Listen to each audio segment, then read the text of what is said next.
Parce que c'est vrai qu'on dit qu'Alain Juppé a été peut-être plus favorable aux Palestiniens sur le dossier israélo-palestinien, notamment lorsqu'il a fallu intégrer la Palestine à l'UNESCO. Est-ce que vous avez l'impression que Fillon, là-dessus, est dans une autre direction ou pas? C'est bien Alain Juppé que François Fillon sont candidats à la présidence de la République française. Pas à la présidence du Conseil d'Israël. Donc il représente les intérêts de la France et pas d'Israël. Ça, c'est la première chose, il faut bien comprendre cela. Ensuite, en relations internationales, il n'y a pas d'amis ou d'ennemis, il n'y a que des intérêts. Et la politique de la France sera toujours déterminée par ses intérêts, comme d'ailleurs tous les pays, dont Israël. Et par conséquent, les positions personnelles des deux candidats, en réalité, n'ont pas tellement d'importance, puisqu'ils détermineront la politique de leur pays en fonction de leurs intérêts et la façon dont ils perçoivent ces intérêts.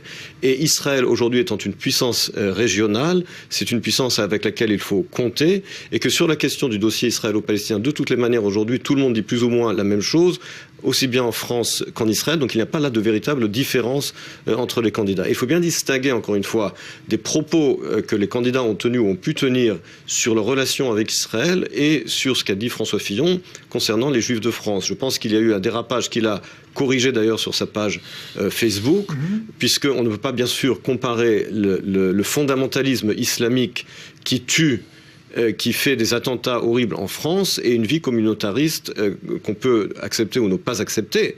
Mais encore une fois, on ne peut pas comparer les deux.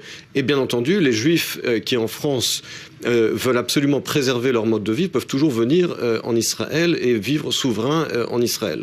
Donc je pense qu'il faut bien distinguer entre les deux choses et bien comprendre aussi, encore une fois, que la politique étrangère est déterminée par des intérêts et pas par des sentiments personnels. Par conséquent, l'approche personnelle que peut avoir tel ou tel candidat vis-à-vis d'Israël n'a aucune importance. Et je vous rappelle que des candidats qui, dans le passé, s'étaient déclarés des amis d'Israël, on a vu ensuite le résultat. Des amitiés dont on aurait pu se passer, comme je vous rappelle Nicolas Sarkozy, qui se déclarait un très grand ami d'Israël et qui, entre autres, a remis la Légion d'honneur à Charles Anderlin et qui en a appelé à la redivision de Jérusalem depuis le podium de la Knesset. Ce sont le genre d'amitié dont on peut se passer. Et encore une fois, Sarkozy a tout simplement déterminé la politique de son pays en fonction de ses intérêts et ses déclarations d'amitié ou de manque d'amitié n'ont aucune importance.